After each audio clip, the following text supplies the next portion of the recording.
Hello everybody, it is Monday evening, the 20th of April. My name is Ram. This is the amazing Crincy, and today we will bring you some Alpine League action. Crincy, take it away.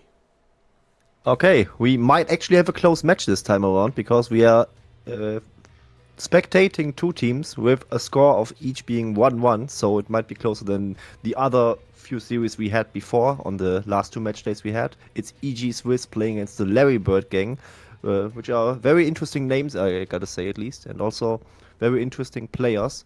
Looking forward to see what they will bring to the table today, and especially what Imagine Fortune brings to the table today, because after skimming the multi-PGGs of the teams, he is sticking out like a sore thumb in a positive way. So why is that? Back to you, but why? You gotta explain. Okay, thanks for asking. He's master 300 something LP, while the rest is full of Diamond and Emerald players on both teams. So let's wait and see if he might be targeted out in the pick and ban phase, or maybe is all that elo really mattering? Is it maybe a bit fake? That's also something you need to consider, especially in competitive environments, because sometimes it doesn't really translate to an actual competitive environment. I gotta tell you, there was a time when I played with a challenger, I think top 100 Fiora one trick. And when Fiora was banned, well, let me say, he didn't look like a challenger player anymore. When his Fiora was open, we won the game. But then Fiora was banned most of the time. So if you're looking at the OPGGs, does our Masters 300 something LP player look like a one trick, or does he look like he has a solid ocean of champions here? Yes and no, I would say. I mean, there's a lot more Caitlyn than the other picks, but it's not like he doesn't play anything else, right? There's still a lot of Twitch, a lot of Kog'Maw, also very good win rates on those. There's like decent amount of Lucian, Vayne, Kai'Sa, all very much carries, I would say, that can hard carry a game, and also a little bit of interesting picks, like a few Gangplank games there, a few Hui games here and there. And Hui also might be something that you could flex to the bot lane. I wonder though if they want to do that, because usually when you have such a player on your team, you don't want them on a champion that lacks a DPS, right? You usually want to have them on the reliable damage carry, which would be a more conventional AD carry, like the Caitlyn, like the Twitch, or maybe even like the Lucian. Yeah, exactly.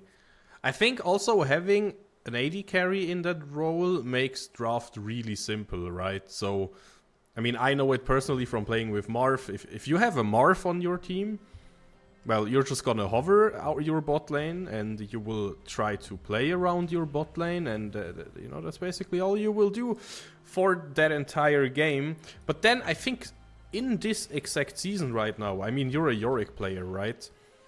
Yes. I feel like in past seasons that was a really viable strat, but nowadays with the turret plates, you can maybe just mirror the map and do cross-map plays, you know, stuff like that. So, what is your opinion on that? If you think your enemy bot lane will maybe outscale you, also skill-wise, you know, get fed and stuff, do you try to match it, or will you do cross-map plays?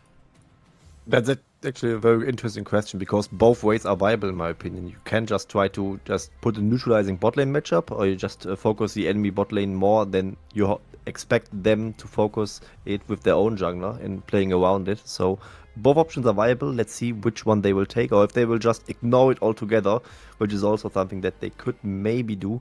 So let's wait and see what will their approach be. Speaking about Larrybird Gang, though, like, I mean, they are also 1-1. Both teams also, ironically, won against one of the Unicorns Urgedöppis or Unicorns Urgedöppis game. And I'm not sure if I even pronounce it differently this time, but they both played one of those teams, and it was the respective other team, and they both won against those teams, and also one loss against one of the top teams. I think Swiss Ghosts was the one that took down EGSwiss, and there was one loss on the side of Larrybird Gang, I think. Might have been my Insanity, but I'm not quite sure. I will double check this one before speaking bullshit to you guys. Will I find the match? Or will I not? I will find it for sure. Just give me a few seconds and I can tell. Larrybird Gang lost to Swiss Ghosts, and EGSwiss lost to Absolute Frost. And we have seen both these teams last match day, right? Where it was within the last matches. Absolute Frost won their game and My Insanity won their game respectively. Exactly. So, I had to do some wizardry real quick to get this boring draft tool in here. I mean, client just looks way cooler, you know, with my draft tool. But hey, if it's easier for the players, we might as well do it. And you will see EGS on the blue side for the first game.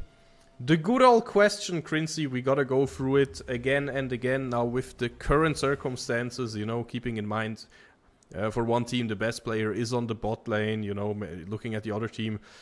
Do you prefer blue side's first pick, or do you prefer all the good stuff red side has to offer? I mean, you always ask me, and I basically always say that I prefer red side. So in this regard, I think Larrybird Gang got the better deal of the side selection shenanigans we had here.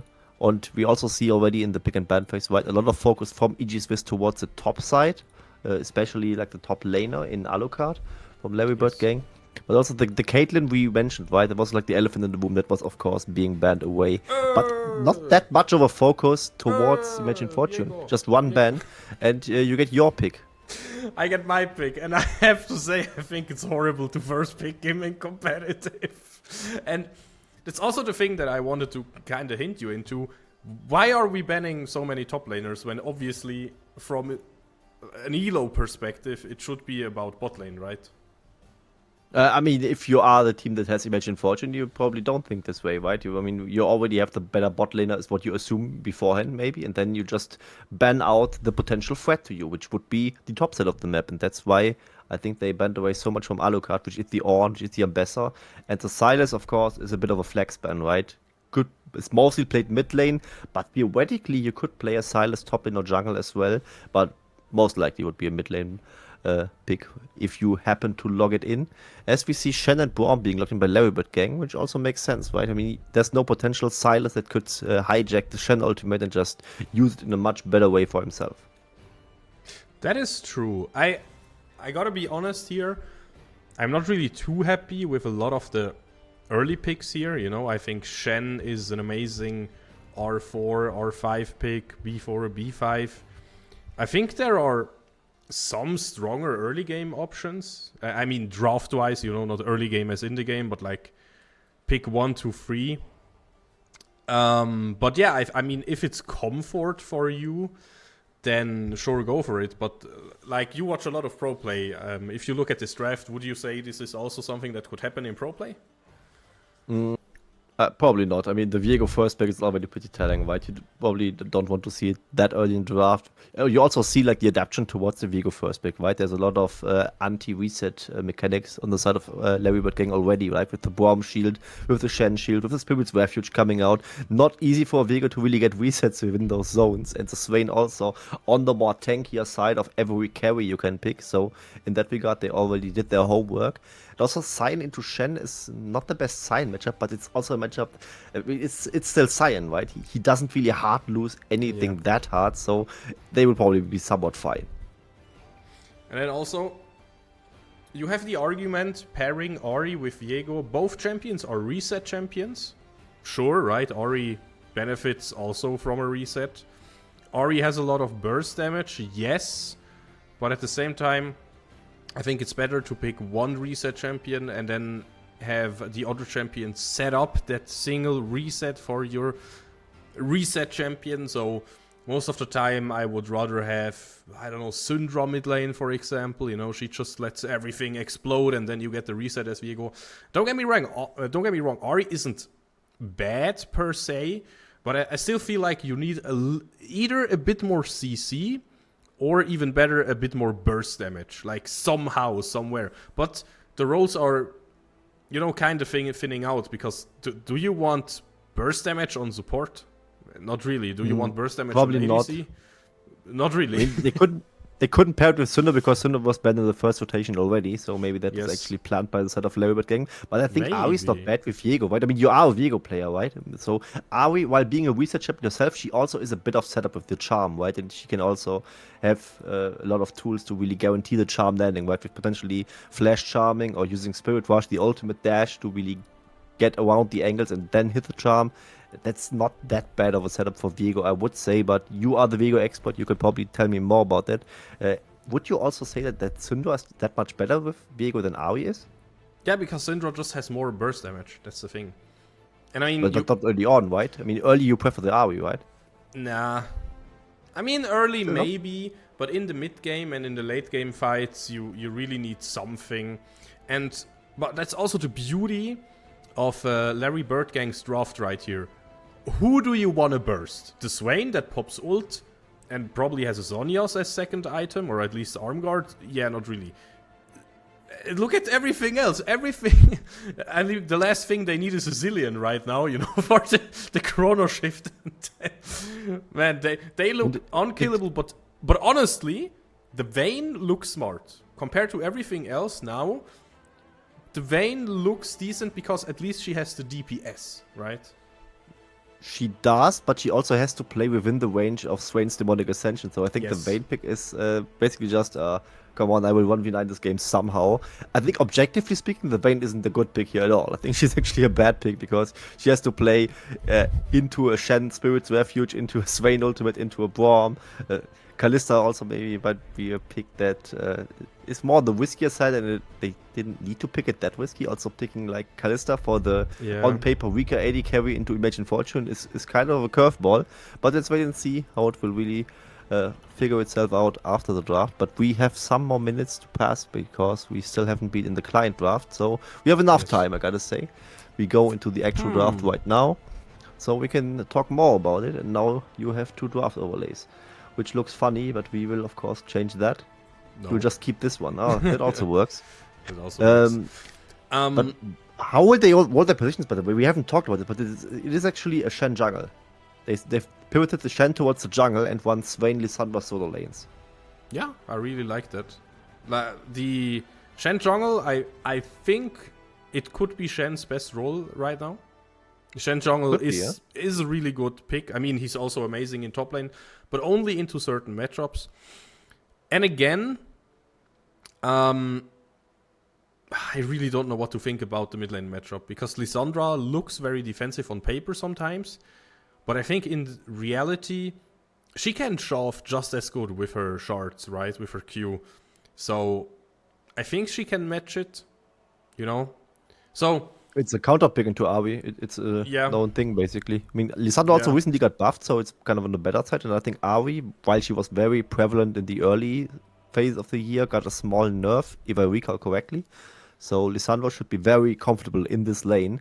And you mentioned it, right? She can also contest the push, which is something that she's better at than, for example, the other Ahri answers. Something like a Silas that would at least lose pre-6, or like a Viger who also counters her, but also has problems really contesting the push early on. And Lissandra basically matches Ahri at all stages of the game.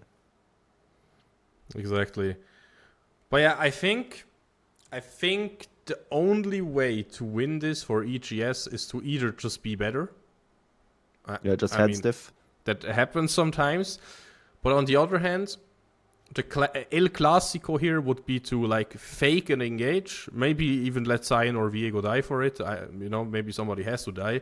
Then wait out the Braum Shield, the Swain Ascension, Shen everything, stand united into shield, you know. And then when they get a little bit too comfortable, then Vayne and Ahri or Viego or, you know, Cyan, whoever survived, they basically need to do a clean turnaround, you know, get on their skateboards and do a clean 180 shove it, basically.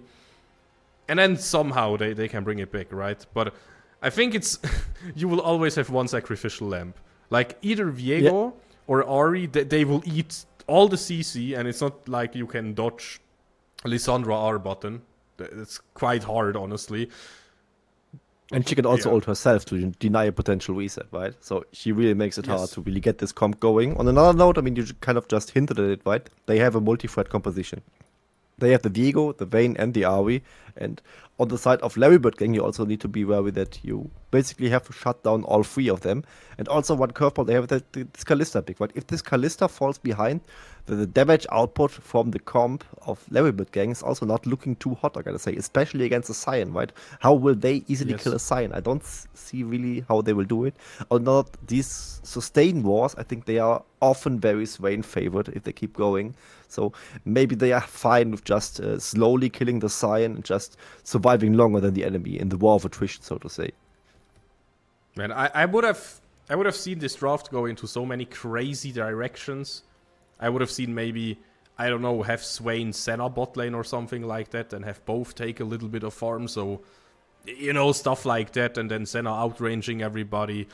But I think, hey, at least Kalista can peel herself. She can jump away from the Cyan once he engages and stuff like that. And then stay out of Vayne range and, you know, stuff like that. But throw a Brome into the Vayne. Yeah, exactly. But... honestly, both drafts are wild, right? They are absolutely wild. But in a good way, right? In a way in a good way. Viewers and casters, yeah, definitely. I also think like Larrybird Gang could have just picked something like a Varus, right, to really have a risk-averse version of the Kalista, just to tank shred the Cyan. But they chose not to, which is also something that we gotta respect them for. I mean, picking Kalista that late is like picking Viego that early. I mean, into those matchups. Kinda, yeah. It's a very ballsy call for sure. It's a super ballsy call. Probably go for lane presence and just want to shut down the Vayne very early on.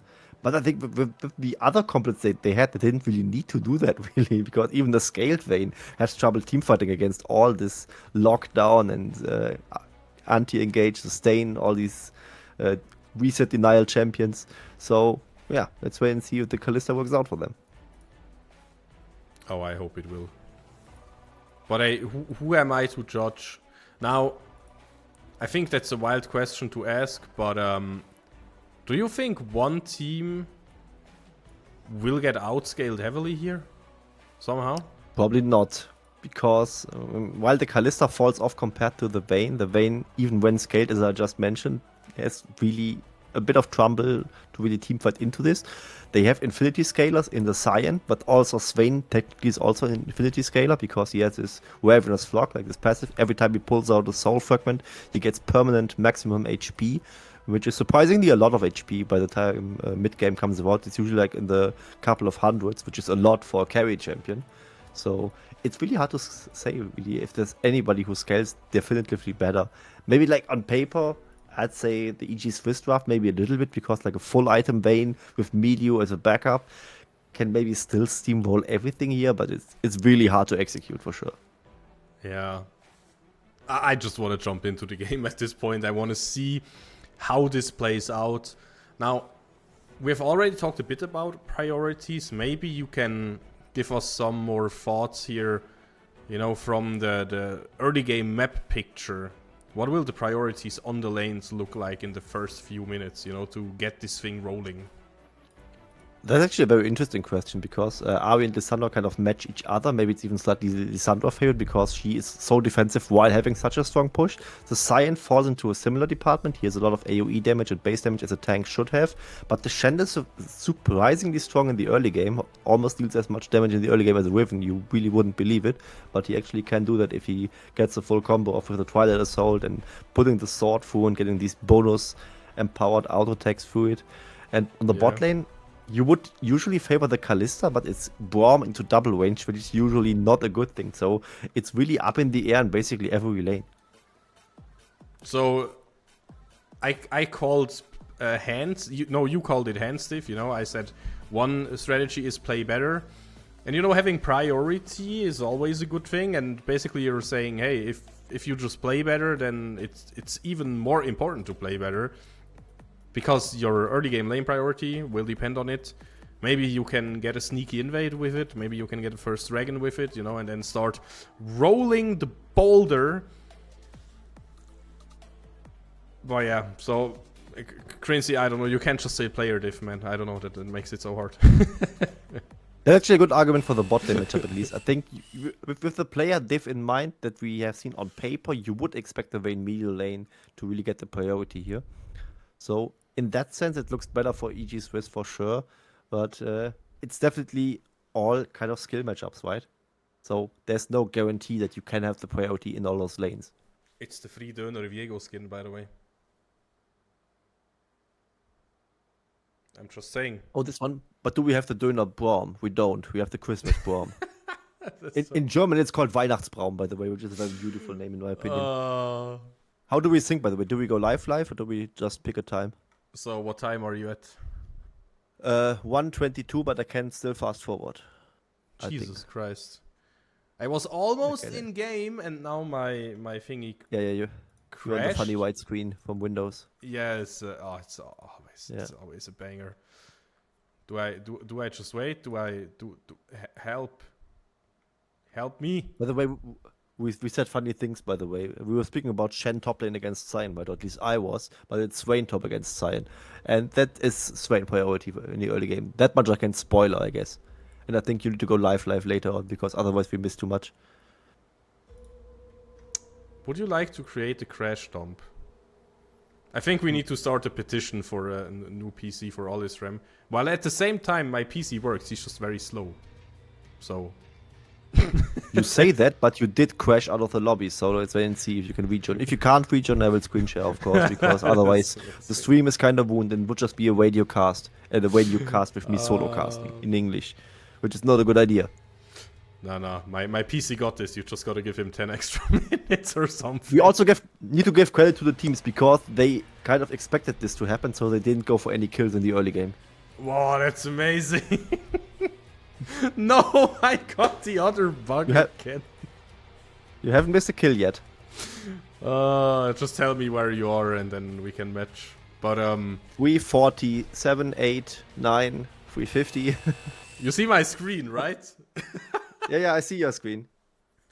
This is nothing really of note happening aside from the Swain bullying the Sion a little bit, I would say. Okay, guys, we're in there.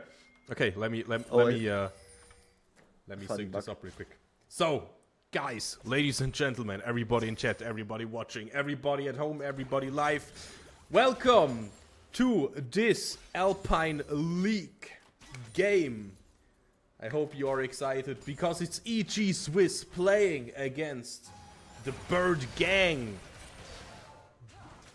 And we have talked about it, both drafts are wild, both drafts are exciting. And of course that means we as casters are super excited to see what happens in this one. And as you also said, Mr. Crincy, nothing really happening in the early game except for, well, Alucard going top as Swain, which we, kinda did predict, I don't know. We did predict it, because we saw the Shen is the only champion that could go jungle on the wet side draft. So that one was kind of doable for us. But what's not predictable for us was the following thing. Alucard is cooking with his item build. He already watched the Glacial Buckler on the Swain, which is very interesting, especially if you're winning the lane, as you could go for more AP. But I think he already knows his job. His job is to ruin the life of Imagine Fortune in the teamfights later on. And he will maybe straight go Frozen Heart or something here. Well, I mean, you always like to talk about top lane items, specifically like tank items on Ornn. Now suddenly we see Swain with tank items. What do we think about that? Because I mean, then at least in my mind he deals no damage. And is a Swain that doesn't really deal damage a threat? I don't know. Let's wait and see. I'm also curious if he deals enough damage with his base damages and what else he really brings to the table. But so far, probably just to be there and be annoying. Maybe he just goes Wireless Crystal Scepter second then and just is there to be there with the aura of the Frozen Heart and all the slows coming out, just to make it annoying to play for Viego, Ari, and of course the Vayne. And that would maybe lead to the fact that Kalista just wins the damage check in a 5v5. And we already see, right? Flash forced 1v1 by Alucard. He's definitely doing some numbers in the early game here. Oh, wait, I'm not live yet. 2 seconds. Wait, where are you at right now? 6:30. Yeah, okay, nothing happening so far. I'm just go live. I think you're probably also live. Wait, we get a Cloud Dragon there from River Shen. Yeah, Cloud Dragon as well. Yeah, that is great. That is great. And now finally we're live and we can see all the live action. Crincy was in the future, but now we are in the future too. How amazing is that? And yeah, I really like that the players... I think we should make it a rule, you know? When Olisram is hosting and casting, no kills in the first 3 minutes, you know? Yeah, that's probably better. I wonder how this will change the meta of the tournament though, because then maybe something like Kalista is less viable in the game overall, right? I mean, it's not like she's getting any kills. Okay, hear me out. She will die to Valerio now. Alucard trying something on top lane? She deals no damage. Yeah, but Shen deals some damage. Is that the first kill you want to find? It is a kill you will find, that's for sure. And giving the first part to Shen, I like it a lot. Yeah, and also they waited for you to be live, which is also very respectful of them, and we gotta give them credit for it. And we see a sign going Mercury instantly. Yeah, didn't respect the Stand United over there, and yeah. The flash was forced out earlier, another never move connects onto him, and then he's just trapped with Shen and Swain just starting to stomp onto him. They took a while to get this kill, but they get the kill anyway, right? And that's maybe how the whole game plays out for the side of the Larry Bird gang. But this one, the first, manages for Gloop to finish the Tiamat earlier, which also vastly improves his clear speed, because Shen is very strong, right, in the jungle. But his clear speed really isn't, and the Tiamat makes it a lot easier. Okay, first of all, I'm a bit sad Gloop didn't go for full support Shen, because I still think that is actually amazing, giving your Kalista or your Swain a 1k shield. At the same time, yes, if you are missing something, it is damage, right? So going damage, you know, on second thought, looks really good. Yeah, just profane Hydra Swain, Shen, right? I actually really expect destroy them. And I'm not even capping. I think it's probably Titanic, right? Titanic and then this new funny HP thing item. The harness. What? Sounds like a lot more tankier for not that much less damage. But here you predicted a kill. Maybe something. Everybody's here. Avengers assemble. Silhouette. Getting a kill. Imagine Fortune. Getting a kill. You get a kill. You get a kill. And the counterplay kind of already happened because Gloop does not have Stand United, so genius gank here and really good roam. Yeah, and AFK BBK with the Lissandra moved towards it but couldn't really find an impact over there because he was too late.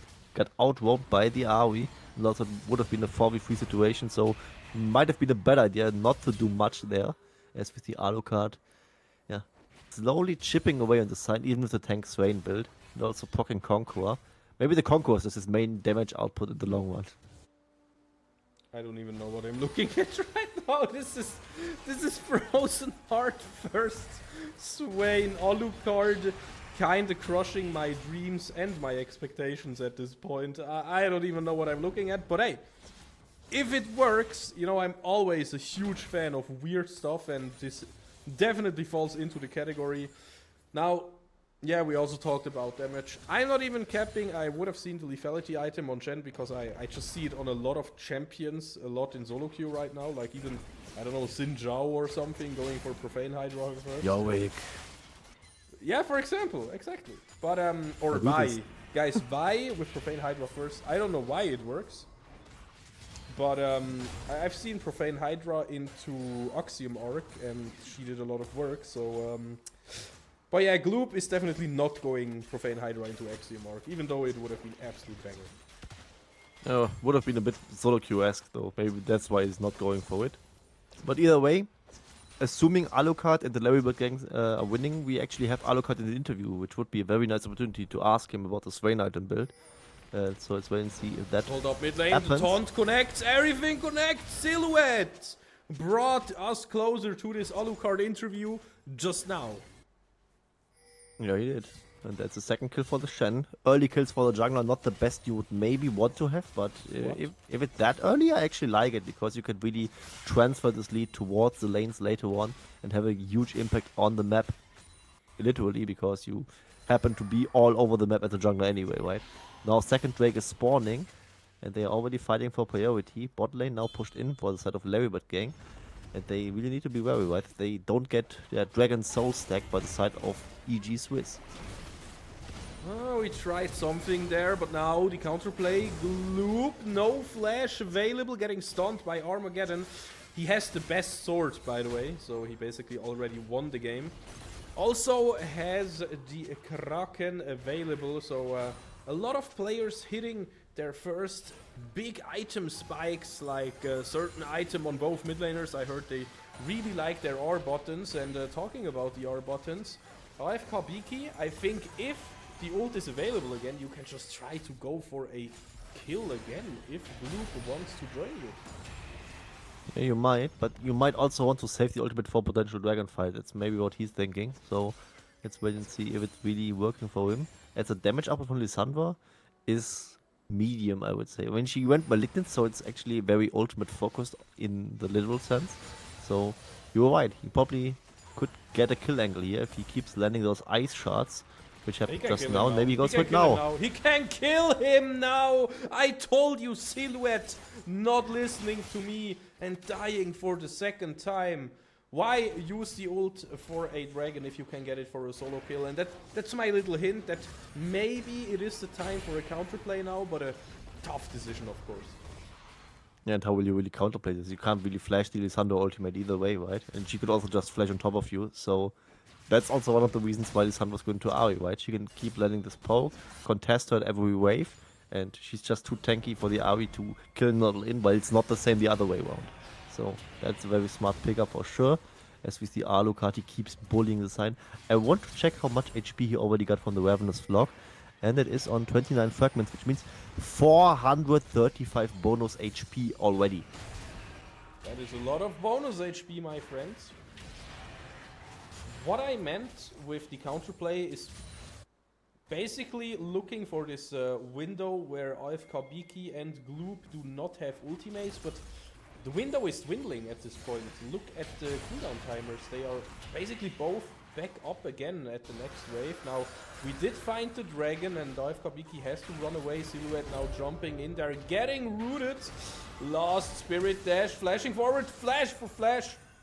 Armageddon not landing the stun, and this means so far 2-3 scoreline golds. Yes, there is a lead for Leopard Gang. Hold up a second, Stand United will make this closer than it has to be, and AFK Biki finding the kill. Meanwhile, imagine Fortune going for the solo follow, trying to get Vladimir as well, dodging the ultimate, flashing away, healing back up with the minions, and Valerio comes to say hello. What is going on down here? Yeah, I haven't quite seen the solo kill, but that was a very nice escape for sure. Really flashing the Glacial Fissure and then tricking Vladimir on the Braum. Very confusing to say as a caster, by the way. With the brushes over there. Let's see what's escaping this one. And we've seen in the mid lane, right, Silhouette going for another kill onto Lissandra, but yet again falling short, right? Stand United was back up, and I'm not sure if the Stand United was even needed for this play, as we have seen before that AFK Biki has enough damage in the backpack to really kill the Ari. And now also getting another turret blade over there. I also think beforehand, right, it was pretty risky to go this close to the turret against Lissandra with ultimate available. But having said all that, they still lost the second dragon, and that was my concern for them. The solo kill was there against Silhouette, and the second kill was also there, but at the dragon, the important objective, the ultimate was down, and that's one of the reasons why EGSwiss was able to take it. Vladimir losing a lot of HP there to Imagine Fortune, but I think they shoved the wave in, so they got exactly what they wanted. And by the way, the more I look at the top lane matchup, the more I see the genius behind that Swain pick, you know, picking the Shen early, knowing it is a flex, and then just going for a Swain into the Sion, because look at it, every time Sion wants to charge up the Decimating Smash, Alucard can hit something. Now it is frozen hard. Alucard, is he strong enough? Will something happen here? And he will not go down. He will stay healthy. Celestial Grove having one of those weird flash fever dreams. What did I just witness? He witnessed the glory of Alucard on a tank Swain, going for Realize next. I love the decision. Yeah, he's just unkillable. They try to kill him, but Noxus just lasts longer. And here we see whoever F. I think that's very dangerous to play, but he has Shen. And United is coming in. He dies anyways. Imagine Fortune will also die to the Shen. And now it is Valerio staring down the Ninja of Twilight. Well, the Surgeon of Twilight at least. And Gloop, he has to be happy with what he got. But hey, he got a kill on the enemy ADC. That is always a good thing. That it is, and he also still has the Wisp Herald, right? So they can easily go for this turret, but they don't even need to use it because they still have the 3 Void Cups, right? It's another plate falling down. And so far it just looks like Imagine Fortune against the world, right? He's the on paper best player of EGSwiss, but he seems to be quite alone so far, as all his teammates are kind of getting, yeah, I don't want to say gap because there's a root to it, but they're getting outperformed by the opposition for sure. It's a bit sad, but I mean, I said the best win con is to, yeah, just play better, have the better hands, and it's kind of what's happening right now.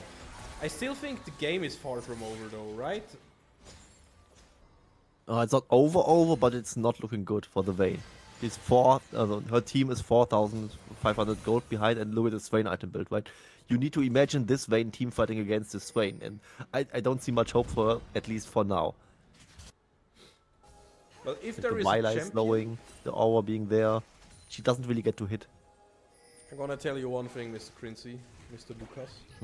If there is one champion that I fully trust to just have random bullcrap go moments that carry a game like this, it has to be Vayne getting a random triple kill or something, then grabbing a tank item as a 3rd or 4th item and still having way too much damage. I don't know. Of course, you know, it's not really looking too hot for our blue side of EGS here. This might change. Armageddon. Can he get a reset there? He will not be able to quite yet. Oh my god, it's a disaster. I don't know how Kalista does it, but forever NF will do it. And now it is 2 people in the gray screen. It is Herald in bot lane. Ignore everything I just said. This game is over. Yeah, maybe, but maybe not. It's only over when the Nexus explodes. That's what we really want to say, right? As the Rift Herald charges towards the second turret, that's very well done because the first turret was dying already anyway.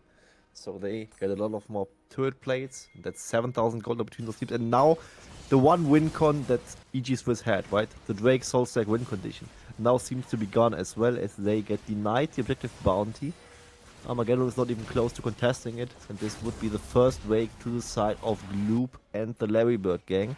So more time bought overall on the map. Alucard still stacking his soul fragments, and here Swain versus Vayne, the fight. Alucard, yeah, Alucard against Imagine Fortune. He will get shoved away by Vayne E. Imagine Fortune having a decent position over the wall. Alucard though refuses to die. He's basically Trindamer's dead at this point because he does not lose HP and his red bar is full all the time. Gloop is on a rampage. Alucard keeps on holding the old... I don't even know what is happening anymore. I just know this is a 8,000 or almost 9,000 gold difference at this point. We are at 20 minutes. Nash is up on the map and I think he will not be up for long.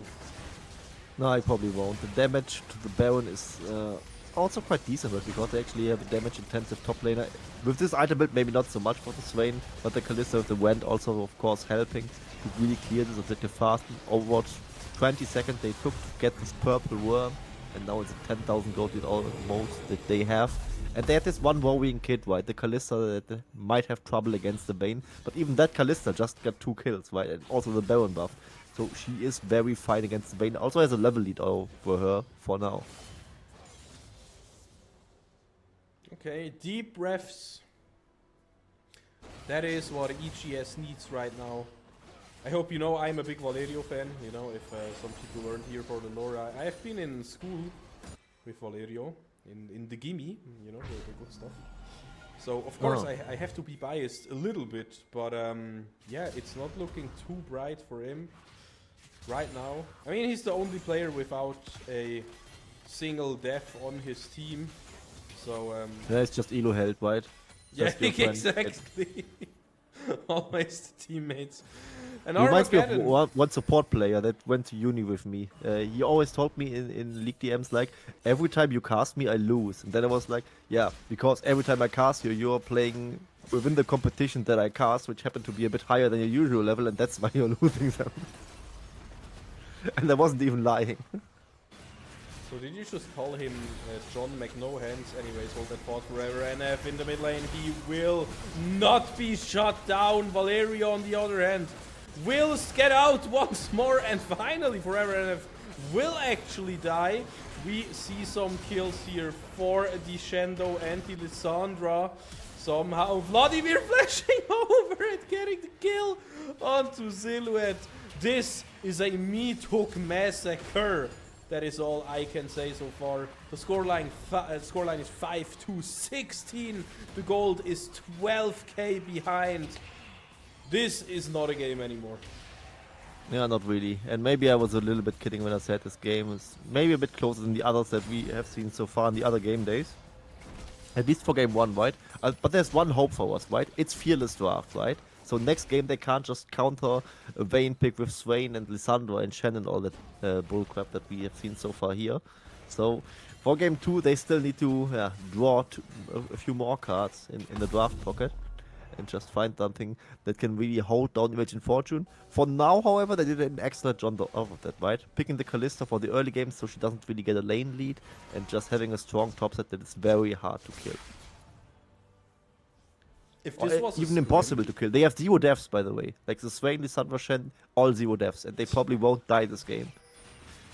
I'm telling you, if this was a scrim, at least internally as a team with a coach and everything, after this game, if we were EGS, we would say, okay, haha, very funny joke playing against Tank Swain, but now we will play an actual game. You know? Yeah. I mean, if this was a scrim, this game wouldn't be happening anymore, right? Because scrims tend to be forfeited a lot sooner than other games. Yeah, I'm not even sure if even the Alpine leagues forfeiting is allowed. I'm not sure. Probably not. No, I think so. But why would you forfeit? The thing is, you lose all the game that you forfeit. If, you know, you could still win them. Maybe, technically. Yeah, exactly. Will this be a win? I don't know. Braum tanking a lot. AFK Beaky jumping in there like the hero that he Hold is. up. Imagine Fortune staying alive though for now and can get out some auto attacks. Forever NF though getting protected by the Stand United, and it is a tough one, man. It is so tough to watch. It's probably even tougher to play, but hey, for now we have a 1-1 trade, so maybe we cannot just run through the mid lane at 24 minutes. Maybe from the Larry Bird gang side we have to play this like a normal game, get the dragon, then maybe get the soul or the Nash and go through bot lane. They're probably playing for the second pair because this was a very cocky dive play for them and it almost failed hilariously. At least they got the shutdown on the Lissandra on the side of EGSwiss, which is not much, but it's honest work, I would say. Definitely showed that they still have some fight left within the tank, but it's still a very rough spot, right? 2 inhibitors down on the top side. They can just overload the bot lane and make the super minions do the work in the other lanes and just siege from there, probably get triple inhibitors before the Baron even spawns. And when the second Baron spawns, they can probably just take that uncontested and then just slowly walk it in with all the super minions and other minions that they have. But for now, it's not really over yet. Red buff now being taken by Forever NF, and they, after this failed cocky dive, they just got humbled a little bit and played a bit slower. Breaking news, Viego unlocked a new fancy sword. It's the anti-mage one, you know, the electric one. The thunder one. So, I mean, that's going great for them at least. I also like his item builds, by the way. That's a build I always run, and I usually go shield bow second, but if you're that behind, you might as well go full damage, you know, and just try to get this one single reset somehow, somewhere in the game. But yeah, again, showing Viego that early, that's what happens, right? You get a lot of disengaged spells, of tanky enemies, of sustaining enemies, and yeah, that is just what happens. I mean, and even Stand United alone is really annoying to deal against. That's why Shen is just an amazing pick into the Viego. But that's all just for this game, right? I mean, hands down, this looks quite unwinnable. I say it's like, I don't know, 2 or 3% win chance for EGS. Again, the game is over when the Nexus explodes. But still, you gotta start thinking about what will we do in the next game, right? Because you cannot go for those weird drafts anymore. So maybe you go even weirder, or you start to go normal, right?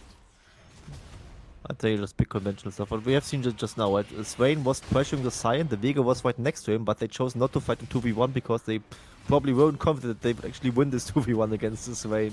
No way. So yes. definitely looking very tough. Alucard, how many stacks does he have right now? He's on 66 stacks. Now in 6-7, 6-8 already.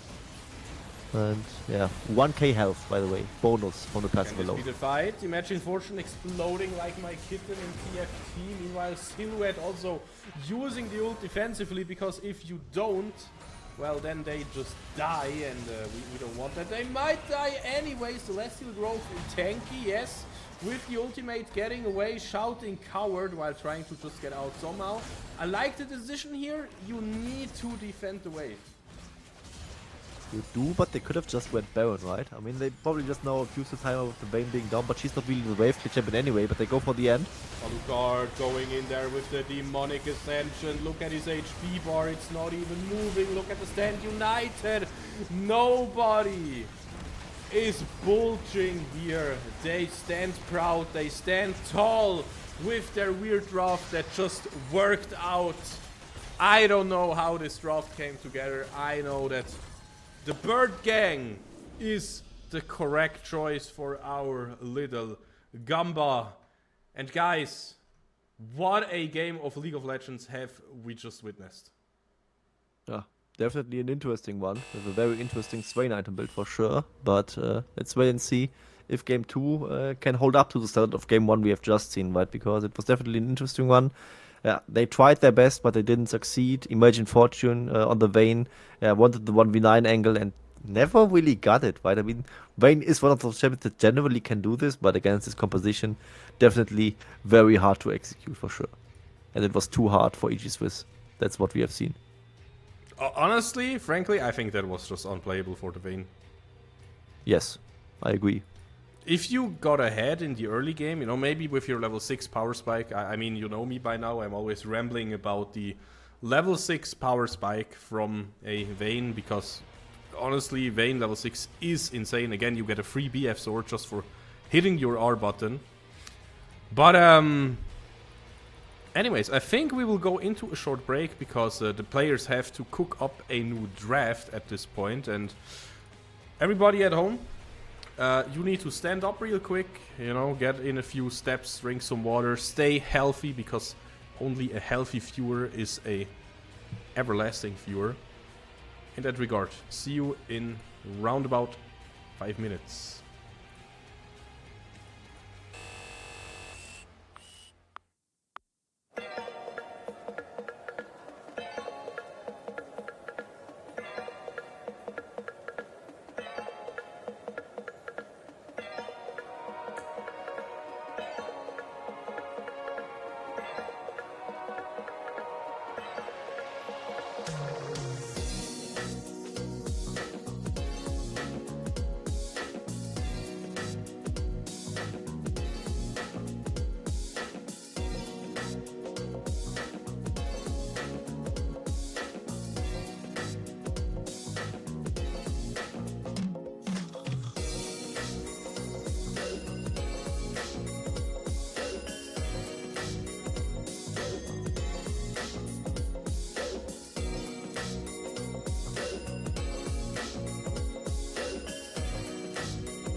Salut miteinander, ich bin der Alisrem und da neben mir ist der wundervolle Mr. Grinzi. Grüezi miteinander. Grüezi miteinander. Und yeah, I can't speak more Swiss actually because I'm just some guy from Germany. But either way, I can speak English, and that's what you want to hear anyway, right? Oops. And you actually picked the wrong browser for a sec. But let's ignore this. As we see the first few bans coming on for the second game, and we see the Caitlyn ban on blue side, and that of course means to all of us who are very aware that those teams swapped sides. It's EGSwiss on red side now with the Larry Birds on the blue side, and you know from before, right? I prefer red side, so maybe now EGSwiss, who turned out to be the underdog after game 1, might have a comeback chance now. I hope so, get some exciting games in here, but I wonder how crushing it felt playing against this. I rode with Valerio. I told him how I'm very proud that he basically didn't die the entire game, and he wrote, "Thanks, haha, weird draft though," and I have to agree with him.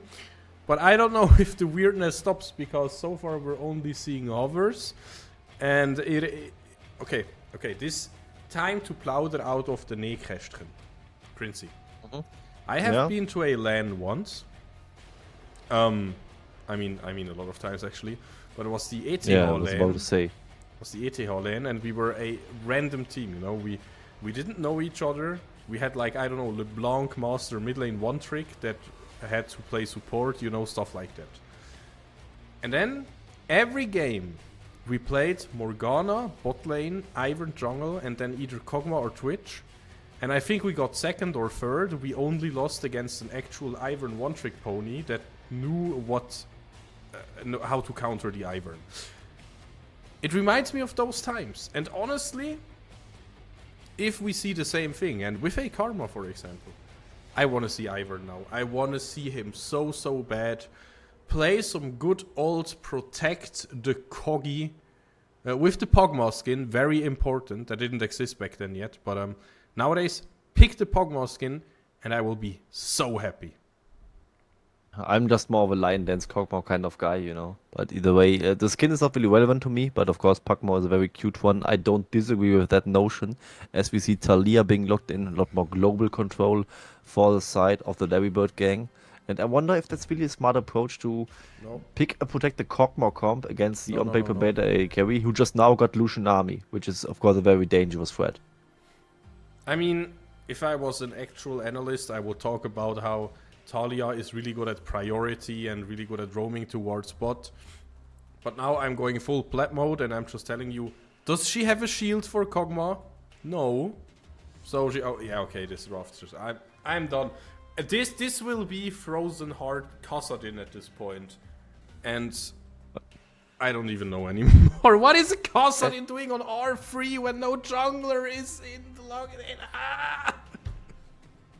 Haven't seen that one in a while, but I have seen R3 Kassadins before. It was picked by Bremer Brüder in the German University League with the Kassadin counters banned prior, which is not really the case here, but I already see the mid lane pick, so maybe it's fine for them, as Talia cannot really counter the Kassadin too much with the magic shield. She probably gets priority still, but she can't really kill the Kassadin, so he will probably still be fine scaling up. But will they really be fine scaling up is what I wonder, because as we have seen from game 1, Larry Bird gang is not really taking any prisoners, right? They just walk at you and kill you if you give them the chance, and the Kassadin might be potentially scaling too slowly for the overall composition of EGSwiss. Okay. If I am Larry Bird gang here, and I'm a jungler, and it's not picked yet, I'm literally internally screeching right now, and I'm just saying, give me whatever. Give me Vi, give me Lee Sin, give me Xin Zhao. Just give me something where I can freely walk up into mid lane and jump on the Kassadin. That's all I have to do this entire game. There are two champions that do this to me. One is Zoe and the other is Kassadin. If I see those, I will gladly not pick Viego or Sechuani, my two mains. I will pick whatever and spam them. I can pick Elise or something. I don't even care. I cannot pick Rek'Sai because Rek'Sai is banned, but just pick something that jumps at him, goes mid, then clear one camp, then go mid again. He has no more flash from the gank before. Do the other camp, you know, if you did Wolves and then went mid, then go Raptors, then go mid again, get a kill, get a reset, do your top side jungle or the Wolf side jungle, go mid lane. You can see me picturing the entire early game already. And now watch them, I don't know, pick Karthus jungle or something and totally crushing my dreams. What I want to see is something like Talon or Kiana. Something like just as an AD assassin to just really punish the Kassadin early. And also they just need physical damage anyway. They went with the Wukong, which is also okay, maybe even better, because it's just a way more rounded champion than an AD assassin would be. As Wukong, it's just basically fine. Even if he falls a little bit behind, he's still very useful. Has a good amount of CC and sustained tankiness and stuff like that. And now something against the Ornn in the top lane. I could see the Jax for Alucard. Camille is sadly banned. Aatrox would also be a fine option. And Nasus would be very interesting, and it actually will be the Nasus. And that's of course something that also scales very well, but I wonder if it's really good here, because you play against Kassadin and Lushinami, which is by now a scaling bot lane, by the way, so it's maybe not that easy to just sit back and scale here. I would love to see Wukong mid lane, Talia jungle, or even Nasus mid lane, I don't care. But gank the ever-living crap out of this guy and make him regret ever hovering this champion, even, honestly. This is maybe even Nasus mid lane for the early game wither and forcing the first flash. But yeah, maybe I'm... No. Oh man, that would be so hype. Remember the... I actually agree. Wukong mid, Talia jungle would be good here, but AFK so Wiki has like Talia most played. It will be his Talia, let's be real. Sadly, you are probably right. Yeah. Hate to be right. Just kidding, I don't. I love being right. It's amazing feeling. You feel smart for a few fateful seconds. For sure. I'm a bit sad or like feeling underwhelmed about the Wukong Vi picks, because with Talia and Kassadin with a matchup like that, I feel like you want the highest tempo junglers available somehow. You could even go for something like a Hecarim here and be like, yo team, I'ma clear the jungle so fast, I'ma run out of camps to clear, and when I run out of camps to clear, then I will gank. And that means I will gank mid lane. And then even if you do not connect your E because he ults away, you can use your Onslaught of Shadows, jump behind him, and then push him back into your mid laner for a guaranteed Shurima Stone Shuffle. That is a word I just made up, but... It also makes no sense. I mean, it kind of does, because Talia is actually from Shurima, so you have a point there. But I mean, Hecarim is a Shadow Ice champ. Regardless of that, I'm also not too fond of the Vi pick. Vi into Wukong doesn't sound too hot in the jungle 1v1 matchup, but that is very relevant. But Wukong is definitely favored in the direct duel if there happens to be one. And aside from that, where does this Vi really gank? Do you really gank for an Ornn into a Nasus? That sounds like a bad idea. Do you gank for Kassadin into Talia? When you are a Vi, that doesn't sound too hot either. You basically have to gank bot lane. It's Kog'Maw Karma who can maybe just push you out. So the gank is very hard to play against the minion wave and stuff, and those champions itself. So, yeah, what does she really do this game? I mean, late game she will just ult the Kog'Maw for sure, right? But is this enough? Because the Kog'Maw will still be Karma shielded, and there's also a lot of other threats that you have to handle, and it won't be easy. Also, to just dash as a Vi on top of, I was almost saying the rock slide, but the Unraveled Earth rocks on Talia doesn't sound too good. It's basically like getting rock slide, flinch, crit in Pokemon. He played too much Pokemon, folks. While I didn't play enough. I'm only Ultra Ball tier 3, and I want to be higher, so I'm ashamed, actually. Well, I would probably be playing right now if I wouldn't be casting. I only hit 4th in the last Magic the Gathering tournament, which is not good enough for me though. So keep fighting. I'm dabbling in gathering the Magic. Quincy is dabbling in gathering the Pokemon. And Larry Bird Gang. I almost said Alert Gang, you know, like okay. And then EGSwiss, which we still don't know what the EG stands for. Chat, let me know. By the way, Conero is still Pokeball Elo, so you are officially high Elo now. You are a certified color caster at this point. Okay. If you want some coaching, you can hit me up. Or she, I don't know. Either way. They got a gender There's a lot correctly. of room to improve with your Pokeball tier, but I mean, the thing is, if you are Pokeball tier, the room up top is bigger, so it's easier to climb up. Okay, Because in Pokeball tier, you could pretty easily win. I would say around like upper Super Ball tier, it starts to get a decent amount harder. guys, I am Master Ball tier and I haven't even played yet, ever. That's kind of giving yourself credit before you really played. That's not a nice thing. No, you know, it's one of those, I have won this by not... The only way to win is by not participating. You're rank 0 in Pokemon Champions. Yeah. No, but I have been in, like, I think 2,700 ELO for a while in XY. Singles. Okay. No idea how that translates, but I think the highest I on the want to give server you was 3.4. So that was like decent-ish. Sounds good. Anyways, Kassadin mid lane, not the Wukong mid lane. Makes me sad. Okay, if you are Paddy here, excuse me, if you are Alucard here, that's his in-game tag, how hard are you chilling playing Tank Swain in the first game and now playing Nasus into basically a full melee comp? Like, how hard are you basically celebrating right now? Can you repeat the question? I was focusing on something else, sorry. You were focusing. Okay, you are Alucard. On a scale Yeah. from 1 to 10, how hard are you chilling and feeling like celebrating your draft? Because game 1, you played Tank Swain and had a free game with it. And now game 2, you play Nasus into a full melee comp at this point. I'd say a solid 7, right? Because the comp isn't really full melee, right? There's still like the Lucian Navi that can be very tricky to pilot against in team fights. So for the laning phase, he seems to be very chill and also like not really having to respect early ganks. He's like a decent option for him because he doesn't really need to, as long as he hits level 6 and it's the fury of the sands going. And yeah, I think team fights could be hard, but laning phase certainly won't be.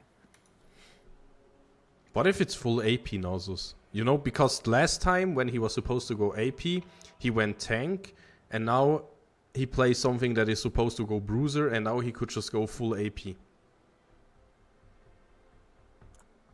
Let's wait and see if he's cooking up something unconventional. I would definitely welcome that one, as it would make the game way more interesting, right?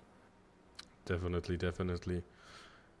But yeah, now we are yet again in a game where I have no idea where are we scaling wise, because one team has a Nasus and a Kog'Maw, and while I know that Kog'Maw isn't the bestest scaler of all time, he does outrange everyone unless there is a scaling Kassadin jumping into your face. But then you have a Nasus to wither the Kassadin and the Karma to give you a shield so you can run away.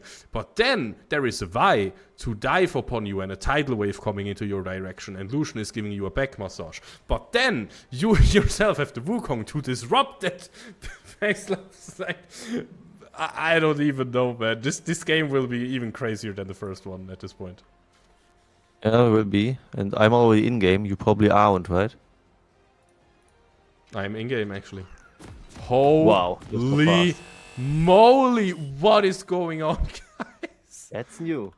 That is amazing. Let me fast forward real quick. Okay. We are in game number 2. It is the Bird Gang on the blue side with yet another crazy top lane pick, and it is my homie Valerio on the sushi. On the red side for EGS, it is Celestial Growth in the top side, Armageddon in the jungle, Silhouette in the mid lane, Imagine Fortune, and of course the before mentioned Valerio in the bot lane. And for our favorite birds on the blue side, it is Alucard in top lane, it is Gloop in the jungle, it is AFK Biki in the mid lane, and it is forever NF and Vladimir on the Karma, not to be mistaken, in the bot side. Quincy, are you hyped for this one? Definitely I am. And so far it's not looking too easy for the side of the Larrybird gang, right? The Ornn getting the early push against the Nasus. Nasus kind of a sitting duck at the first few levels, so it shouldn't be too surprising, and he also should still be fine, right? He has a Soul Eater passive, which is not just a cool anime, but also just how it's called, where he gets a free lifesteal going on in the bot lane. Kokmok Karma, respecting Lucianami early game, also something to be worried about. I said before, right, Lucianami is more of a scaling bot lane. We also see Exhaust on the side of Imagine Fortune, so you can use that in a potential duel later on. Very much hands reliant, but he definitely has hands. He has shown so far in solo queue. And the Kokmok Karma lane probably just fine scaling next to it. Because while the Lucianami lane is not that early dominant right now, it scales better than it used to be, like when we still played Electrocute Nami and it was more damage focused. It still relatively, I would say, gets outscaled by the Kokma. Both junglers looking at the Scuttle right now, finishing that. And AFK Biki just shoving in Silhouette. Silhouette was already forced to use the TP now. Guy in the bot lane was spotted, but was it early enough? Forever NF will flash away. Vladimir will take some more chip damage, but that's about it. That's about it, is what you can say, but two summoner spells definitely nothing to really shrug off, right? A flash for a Kokma, very important spell, and the heal from the Karma being denied, also important. Oh, Forever NF, he's looking low, Gloop jumping on the illusion, getting a kill, both ADCs down in the Grey Screen for a few more seconds. Meanwhile, top lane also having a lot of action, and Alucard on the Nasus doing a lot of work here. Already looking kinda good, surviving against the Ornn, and well, surviving is not the right buzzword for bot lane at the same time. Yeah, and still first blood bonus to the side of Valerio and the Nami, right? So definitely not that bad of a trade for them, but I see the lanes already going south on the side of EGSwiss, right? Especially mid lane, right? Kassadin definitely getting chunked by the Talia and also getting out-pushed and out-farmed by 2 full waves already. And Nasus against Ornn. I mean, Ornn is a very good teamfight scaling pick, but he's not really scaling well in the duel, which he's already struggling with, and it won't get easier the longer the game goes. And Nasus still will have some kill pressure on the Ornn, but not the other way around. Maybe level 6 has a small opening with a triple brittle combination and maybe a jungle gank. Armageddon on the Vi also being very close to it. There could be an angle, but Alucard knows this, right? He's level 5, he just shoved up. He probably will reset right now, so he has enough mana and some items to shop, so he will not fall to that one time window where he could get killed. I love how you as a non-jungler is looking at this and thinking about Vi ganking top lane, like seeing that as an option. And I just see all the camps being up and I'm like, if Armageddon... Hold up. Silhouette, can you... What? Oh, wow. I thought he is out! I thought he's out for sure, but never mind. AFK Biki throwing another rock. Yeah, I think Silhouette also thought he was out, but he certainly wasn't. Didn't even try to flash this one. I mean, of course, you can't flash when the projectile's already out, but he could have definitely flashed it beforehand. Used the Whiff Walk for it, but he still gets solo kills, so the small W for AFK Biki. And on the jungle mind, top lane mind discussion, I would say, just see the top laner as another jungle camp, right? That he could potentially clear. So Alucard making sure that he isn't one of those. Even then, it's super bad, because you cannot path into anything. See, look at this gank from Gloop. He gets a flash, and look at his jungle. Everything is cleared, he has nothing to do. So that is a perfect timing. Now he will go back, and then his Crocs will spawn once more. Meanwhile, we will see another gank attempt in bot lane. Armageddon getting another flash, which is great. But can we also find the kill? Not quite yet. But maybe, just maybe, we can punish Vladimir not having flash and Forever NF still not having flash for 2 minutes, basically. I mean, that they can do. They instantly go towards the Chemtech Dragon and they'll probably be able to secure it. As I say that though, Gloop would potentially be in the close vicinity, but he's flashless. And he probably doesn't want to just Warrior Trickster and steal the Drake, because that would be a suicide mission, and dying for potential Drake steal doesn't seem worth, so the Drake goes over to the side of EGSwiss. Meanwhile, in the mid lane, still looking very hot for Silhouette, or not so hot for Silhouette, I gotta say. Very hot for AFK Biki. But this bot lane starts to worry me. Forever NF survived the gank again, but he didn't survive the first one. And he's down quite a few CS now. 2 full waves behind. Imagine Fortune also getting a bigger wave just now, potentially for him up to grabs. And he probably can't get dove by Kog'Maw Karma lane, right? So he definitely will get all those minions close to his own turret. Oh, this is a tough one at this point. Do you have a certain bias already at that very moment, or do you still think it is an even game right now? I have a slight bias towards Larry Bird gang and Blue Set after all, because I just don't see Imagine Fortune 1v9 in this one as easily.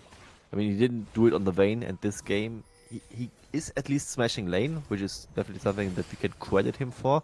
But I think that the bot gap is just smaller than the overall top side gap we have seen from Larry Bird gang, as mid lane is getting crushed so far, and I don't think top lane will be easy to play for the Ornn once Nasus hits one full item. Yeah, definitely. I think Nasus at a certain point just explodes. I don't know what it is with me and loving champions that have a sick level 6 explosion. I mean, most champions get stronger when they hit level 6. Talking about getting stronger, Vi also has a really good level 6 and will make use of it and give a kill over to Silhouette. That is an important kill here. Definitely so. And Afkabiki doesn't even try to flash it because he knows the Wiftwalk would come after him, and that would just mean him dying with the flash being used. So better to just accept your death and die with the flash up and available. So that's just a small overextension by him, which makes the gold gap non-existent so far. It's just a trade of the first Drake against the Void Grubs, and Alucard looking to scale in his matchup, while Silhouette tries to do the same in the mid lane matchup, and bot lane Imagine Fortune just keeps bullying forever and ever, and is still looking very, very strong, being 3 waves ahead now. But is it enough is the question I'm always asking myself, because it's definitely very hard to play. I could also imagine at one point Alucard and the Nasus just flash on top Alucard. Of the Lucian. Fury of the Sands will get the kill. Not the bonk that we wished for, it was the kill with Fury of the Sand. But that was exactly what I was talking about, by the way. Why do I love champions that get extremely strong when they have their ult up? Because Nasus is one of them. He basically has no more cooldown on his siphoning strike, his Q. So yeah, that is pretty good. Now, I don't know how good Armageddon in bot lane is right now, because, well, while he does have flash, he doesn't have his ult, and, you know, the ult is kinda important. But if he resets now, okay, he is waiting. He knows there is something coming. He knows something's wrong. He can smell it. And now it's a 4 versus 3. Somehow Imagine Fortune has to survive this one. He will get tossed. He will get killed. And he will fall. This means the hope, the dreams for EGSwiss, they died a little. They definitely do. And I now see another problem for the Lucian, which makes it potentially very hard to 1v9 the game. The Unraveled Earth from Talia. He also gets affected by this one and cannot just dash wherever he wants to. Afkabiki will definitely make it hard against him. And it won't be like a Vox, that will more be like Stealth Vox, if I think about it, right? Because the Lucian just switches in and immediately gets hit by it. And that's already him being chunked, as we see Afkabiki keeps bullying the Kassadin, despite the Kassadin getting this one gank assistance kill. Well, well, well. If this isn't the consequences of my own actions. We have a 4-2 score. We have a 1.5k gold lead. And if I press the beautiful X button, you can see that while bot lane is super even, we have a big gap in the mid lane, we have a big gap in top lane, and we have a decent gap in the jungle, so it's exactly what you said. Meanwhile, Alucard flashing forward, trying to get the kill on the Forge God. He still has his Fury of the Sands, he still has his Q button, and he will find the kill. The question is, can he get out? Yes, he can! And Silhouette in the mid lane, also not looking too hot, has to flash out, and he really needs his level 11. He definitely does. Afkabiki could have also just flashed forward to secure the kill, but he didn't want to. And it's probably a smart decision, because there would have been the cavalry soon to arrive, as Armageddon was on Raptors. Also Valerio lurking around the south mid lane brush to really punish Afkabiki. So he's just happy to just take this flash and keep bullying the lane later on, as both will probably reset. Kassadin certainly has to, as he was chunked very, very low. On top lane. Imagine Fortune, Starts he's to fall trying apart, to find something. right? He will find something, and it is the Void Eater, but he will also be found himself. This is just not worth it. Valerio is gone. Imagine Fortune, yes, he got a kill, but he also died to the Monkey King. And meanwhile, you cannot do that as Silhouette because, yes, you have an item, but it's a scaling one, and you do not have level 11 that much needed spike. Definitely needs that spike. Not so far when F didn't flash in time. It could have been an even more bigger disaster for the side of Imagine Fortune and EGSwiss, but even with that kill being traded, it's still 2 for 1. It is a Drake going over to the side of the Larrybird gang. And yeah, we mentioned it. It isn't looking too hot for Silhouette at this time. Not level 11 yet. World of Ages just completed. It will still need 9 more minutes to stack up in the top lane. Hold up. We see Fury some of the dog Sand barking in the towards top lane. Forge God. You are barking up the wrong tree because the tree is Alucard on a god of the sands, the god of the desert. He is slowed, but he will not be slowed enough. He will find the siphoning strike. And Celestial Grove tried to out Frozen Heart Alucard, but you cannot out Frozen Heart the Frozen Heart King. No, you can't. And he isn't even going for the nut, but he's just going full damage to the nuts. I love to see it. Just a Triforce, probably like cooldown boots coming up from Ionia. And this time also, he was last hitting with the Siphoning Strike, so it's plus 12 on the Nasus stacks, which is not that important, but just a nice plus to have. He's almost on 300 stacks already. Yes, 288 currently, and more to come, and that is of course a beautiful number here after not even 14 minutes. That is a good number. Might as well try to get some higher stacks, but for now that is absolutely enough. And meanwhile, no dragon up, no objective up really, so the main objectives will be more kills, and you know, with a game of 11 kills after 14 minutes, I'm not worried that we will see some more soon. Yeah, we probably will see a lot more soon. Oh, Alucard is already 2 levels up on the order. It's so disgusting actually. Also, interesting item build by Forever and F, right? He went double recurve bow. Definitely will use one to complete the Blade of the Wound King and the other for the Wage Blade. He already is on Wage Blade combat, so this is probably his first of those 2 items. I think maybe Lifesteal could be better earlier because he is getting bullied in lane still, and if he just went Lifesteal, he would just neutralize the Illusion, maybe better. But Wage Blade as the more offensive option, I don't want to criticize it too much because it can still be of very high effect, as he would just be one more threat for his team on his own. Loop had a great idea in bot lane, but the execution wasn't really there. The timing was a bit off. Meanwhile, we're trying something in mid lane. Silhouette jumping forward. AFK Biki flashing away, and of course the follow-up on... No, you're kidding me. You have to be kidding me! AFK Biki survives this.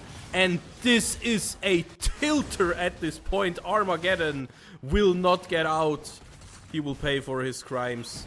And the Ape on 6 kill participations at this point. And Gloop looking amazing. Yeah, and Imagine Fortune kind of feeling that the game might get out of his hands before he can really start to play the game, as he used the exhaust for the 1v1 in the bot lane, but the most of the cooling shots actually being body blocked by the minion wave means he cannot get the kill. And now he's just summoners less about it, and top lane another solo kill. Oh, is it a solo kill? That was such a bro move, by the way. He waited for Vladimir to be that so he can just cast a Karma Shield and get the assist. That's gold generation. That's the one trick the Crypto Bros don't... Wait, where did Imagine Fortune go? He was just there. I didn't see it. Menacingly, but not as menacing enough apparently for AFK Biki. He was even more menacing. I mean, we have seen him 1v2 outplay the mid lane gank earlier with just flashing deep, so the Vi has to dive deep with the cease and desist, and then this beautiful Unraveled Earth Seismic Shove combo to get both away from him and actually finishing the kill with the turret. And now he's everywhere on the map, right? Ganking bot lane. Top lane is working on his own. He doesn't need to be there. Already 2 turrets being taken. And Alucard can just keep barking up the next turret. Remember how I said AFK Biki should play Wukong instead of Talia? I never said anything. Play your Talia, He's just man. too good on Talia. Yeah, whenever Talia is open, feel free to pick her. I will never ever criticize a team with AFK Biki in the mid lane again for not flexing it. Now Silhouette Will he be a problem? I don't know. The cavalry is zero. If Kabiki has to run away, but the ape will go in deeper. The Monkey King wants a piece of the cake, but he will die in the process. And that means with Armageddon throwing the R button into Kabiki's face, he can play as good as he wants. He will die for this one.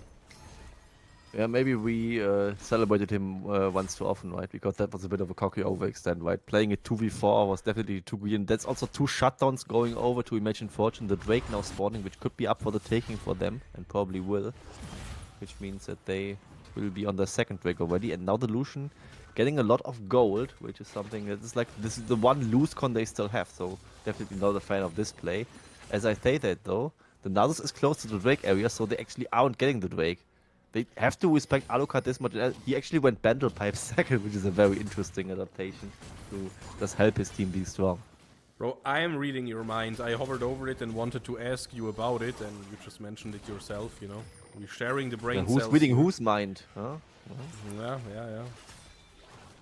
Forever NF, he probably doesn't see it, but he might be in trouble. But Gloop is like, hello, anybody in this bush? And yeah, Valerio is in here, for example. He has to flash away.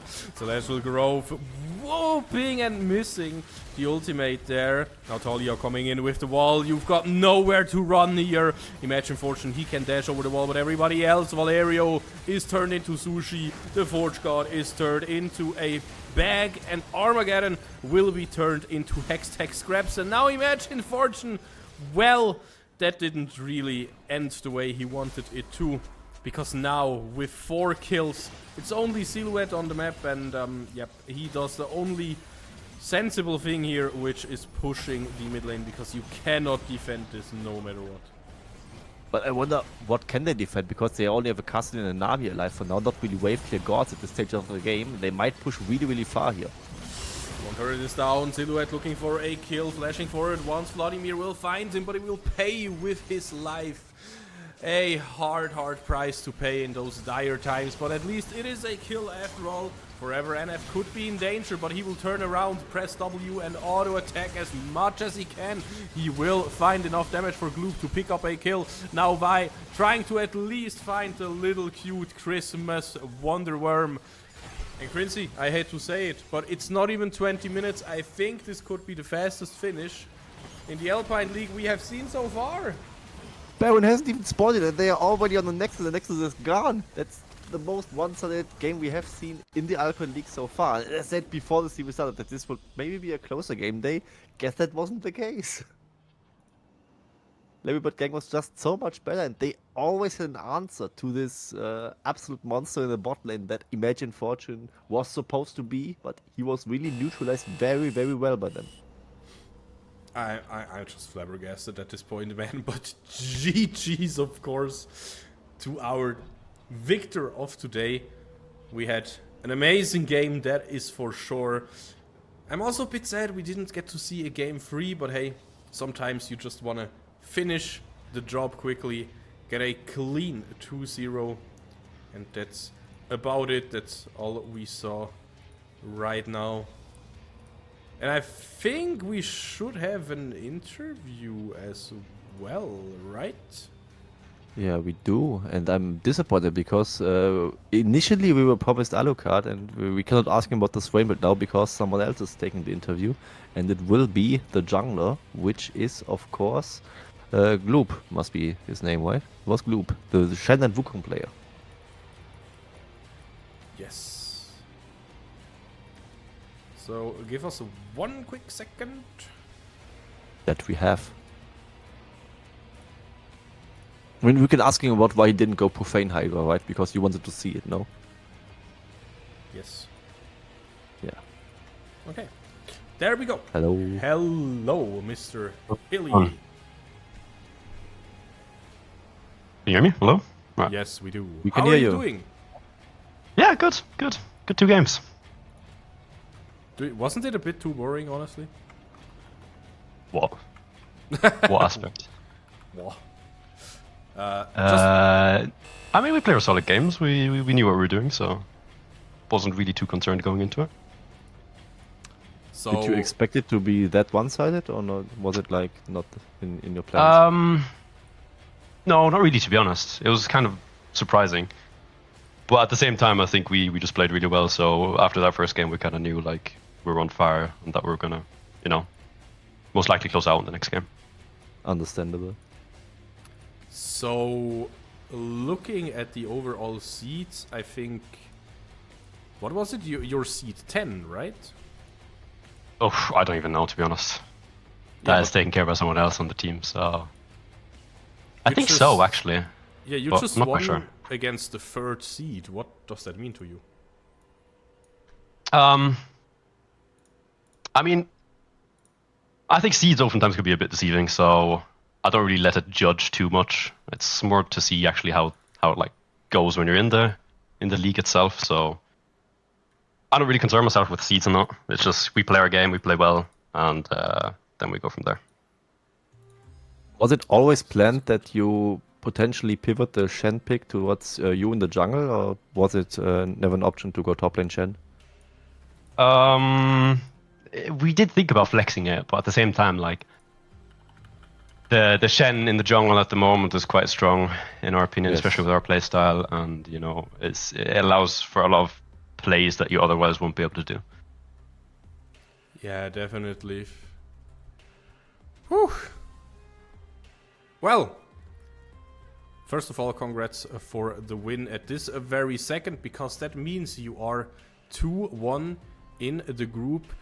Who are you looking the most forward to playing against in the current group and the current beta season? I guess my Insanity, because everybody knows them in Switzerland. But apart from that, I haven't really had a look at who is in this league. I think we dropped the first game because we just couldn't play it, so it might be nice to have a game against Swiss Ghosts. Although I don't know if there's going to be another game against them. I think it's just Playoffs one game against probably, each right? team, right? Sorry, what?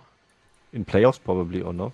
In playoffs, probably, yeah, but I don't think in the Swiss Yeah. stage that we'll play against them again. So, might be nice to see if we can get them in the playoffs and see if we hold up. Yeah, so just overall for everybody watching as well, there will be 6 rounds and it is a Swiss system. So I think if you both have the exact same score, there could be an option where you play against each other, but I'm not too sure on that. But yeah, Fair enough. I guess we'll have to see. We'll see what comes. exactly. So what are your favorite champions to play? Did we see some of those today, or are you usually more of a, I don't know, special pick player? Honestly, I have played a lot of Shen recently in the jungle. He's really strong, in my opinion. Wukong I haven't played in a while, so it was just something that we thought might match well with our team comp.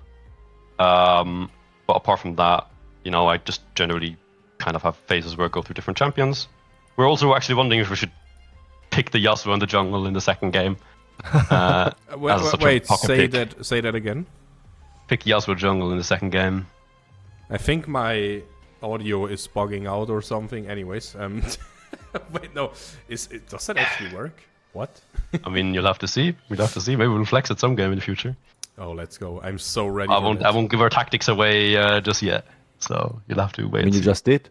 Maybe he's just I baiting. mean, I didn't say I'm going to pick Yasuo. I just said we were thinking about flexing him. So if they want to ban Yasuo, go ahead. But it's up to them. Or maybe you intentionally just are lying to us, so the other teams get baited by it and they maybe ban Mind the games, Yasuo. isn't it? Mind games. Yeah, So, it's half the game, right? Fisherman Yasuo when? We'll see. We'll see. If the time comes. If it lines up with our comp. If you had to create a Shen skin, which skin line would you like for him? Oh, honestly, I am terrible at skin lines. I have no clue. I just take the ones I get from exit crafting, and apart from that, I don't really. Okay. If you had to Don't go do too on a much. date with Shen, where would you take him in modern times today? That's a good question. I only ask. I wasn't really expecting this in a post-game interview, but I mean, I was playing the Surgeon Shen. I'm in hospital quite a lot, so we can match it up and we can just go on a date there. Go on a date in the hospital cafeteria or what? No, the hospital. Okay. I don't know. Crincy, can this get any weirder? I mean, No, you guys not asked the really. questions, so, Yeah, come that on. is true. Blaming me for a question that you came up It's with. all Remo. It's all me, bro. I'm the captain of cringe. Yeah, actually, one cringe suggestion by Remo was to go Profane Hydra first game on Shen. You actually stormed the early game. Did you consider it, or was it like always Titanic? Profane Hydra on Shen. Yes. Into To be honest, I was Axiom never Arc. really Into Axiom Arc for more ult. Axiom Arc. You know? Honestly, I think the Yasuo jungle is less troll than going Profane into Axiom Arc. Okay, one serious question though. There was a time when Go on. support Shen in the jungle was really good because the items were cheap and the shield was like 1k or something. Is that still viable somehow, or is that not really working anymore? I mean, honestly, I have never seen someone try it out, so I guess you really have to try it out to see. You should try it though. You should try it. I don't really play support, so I'll leave that up to my beautiful support Vladimir No. here, who did a Jungle really Shen, great job today. But Oh, with jungle support Shen. items. Yeah, but with support items, you know. Oh, like you mean along the lines of actually, we can pipes. even build on him. Bandle pipes, yeah. I mean, bandle pipes you can build on jungle Shen anyways, because it's a cheap item and it kind of works. But it depends on your comp. No, I literally So- mean like everything that gives more heal and more shield power, like redemption and stuff, and then you're. It's just not worth it, globally in my everywhere. opinion. It's not worth it, in my opinion. Because the power of Shen is the fact that he deals a lot of damage and at the same time is able to give that ult out. And if I have support items and I'm ulting into a 2v or 2v2 in the bot lane, depending on the situation, it can be that I just won't do any damage with those support items, and I just don't really see the point. Plus, Titanic Hydra gives you an amazing clear with Shen. Yeah, that is true though. That is. And true. also Protoplasm Harness is pretty fucking strong, and That's it's only a great 2.5k. item. Yeah. So, in my opinion, Titanic into a Protoplasm Harness, this is pretty good. I see. Crinzy, any more questions? Or Mr. Jungle Shen Connoisseur, any more comments? One more I have actually. The enemy AD carry. Imagine Fortune, what's his name? He was very high on the ladder. So was there like any special preparation against him, or was it just like any other player who just banned the Caitlyn, his most played champion? That was basically it. That's exactly what we did. I mean, I don't think ranks are very telling anyways. I think there's a lot of master players who don't play very well, and I think there's a lot of emerald players who play quite well. So, in my opinion, like, the rank never really is a telltale sign of how good someone is. Especially in a comp setting. Yeah. That makes a lot of sense. Now, I want to thank all the viewers. I want to thank you for the awesome interview, and Crincy, of thanks for course, having me. for the co-cast. And that means I will give the last words and the goodbye to our interviewee. Right, well, see you around then. Thanks for the interview. You're welcome. In that case, guys, see you next Monday for more League of Legends, or see you next Sunday for some Valorant action, as always. Until then, have a good week, have a good time. Bye-bye.